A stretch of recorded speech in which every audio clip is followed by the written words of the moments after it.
বন্ধুরা, একবার পুনরায় পাকিস্তান ভুল দেশের সঙ্গে পাঙ্গা নিয়েছে। যদি দ্রুত এই দেশের দাবি পাকিস্তান পূরণ না করে, তাহলে এর ফল পাকিস্তানকে ভালো মতো ভোগ করতে হবে। কারণ ভারত তার শত্রুদের শোধরানোর সুযোগ দিলেও এই দেশ সেই সুযোগ কখনো দেয় না। হ্যাঁ বন্ধুরা, এখানে কথা বলা হচ্ছে ইসরায়েলকে নিয়েই, যার কিছু আধিকারিককে পাকিস্তান অকারণে গ্রেপ্তার করেছে এবং এই বিষয়টা নিয়ে ইসরায়েল মারাত্মক রেগে গেছে। আপনারা সবাই জানেন 1947 সালে যেভাবে ভারত স্বাধীন হয়, ঠিক তার পরের বছরই 1948 সালে ইসরায়েলও স্বাধীন হয়েছিল। যদিও ইসরায়েলের স্বাধীনতা নিয়ে অনেক দেশ প্রশ্ন তোলে, এমনকি শুরুর দিকে ভারত ইসরায়েলকে একটা স্বতন্ত্র দেশ রূপে মান্যতা দিচ্ছিল না। কিন্তু পরে 17 সেপ্টেম্বর 1950-এ ভারত ইসরায়েলকে স্বতন্ত্র রাষ্ট্ররূপে অফিসিয়ালি মান্যতা দেয়। তারপর থেকে আজ অব্দি ভারত ও ইসরায়েল মিত্র রাষ্ট্ররূপে কাজ করে আসছে। যদিও তুর্কি, ইরান এবং পাকিস্তানের মতো কিছু দেশ রয়েছে যারা আজও ইসরায়েলকে স্বতন্ত্র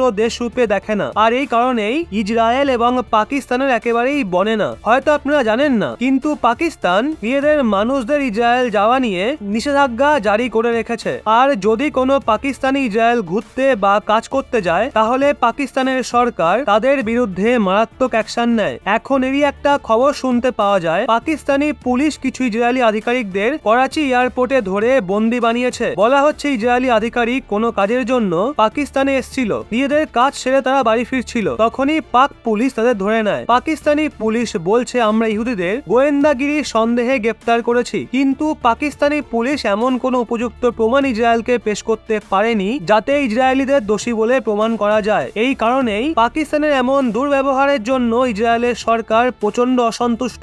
এখন ইসরায়েল পাকিস্তানকে সরাসরি জবাব দিয়ে দ্রুত তার আধিকারিকদের মুক্ত করার পরামর্শ দিয়েছে। ইসরায়েল জানিয়েছে, পাকিস্তান এভাবে বিনা প্রমাণে আমাদের মানুষদের অ্যারেস্ট করতে পারে না, এটা ইন্টারন্যাশনাল ল এর বিরুদ্ধে। আর না তো বিদেশিদের সঙ্গে পাকিস্তানের এমন ব্যবহার শোভা পায়। ইসরায়েল ওয়ার্নিং দিয়ে বলেছে, পাকিস্তান আমাদের সমস্ত আধিকারিকদের সুস্থভাবে মুক্ত করুক। তারা তো শুধু তাদের কাজের জন্য আপনাদের দেশে গেছিল, নয়তো আমাদের মানুষদের কিভাবে ছাড়াতে হয় সেটা আমরা ভালো মতোই জানি। বন্ধুরা, একটা কথা বলুন তো, ভারতের ইসরায়েলের থেকে কি শেখা উচিত? দেখি আপনাদের বুদ্ধিমত্তার পরিচয়। কমেন্টে আপনার মতামত অবশ্যই জানান। আর হ্যাঁ, ভিডিও ভালো লেগে থাকলে অবশ্যই চ্যানেলটি সাবস্ক্রাইব করে আমাদের সঙ্গে থাকুন।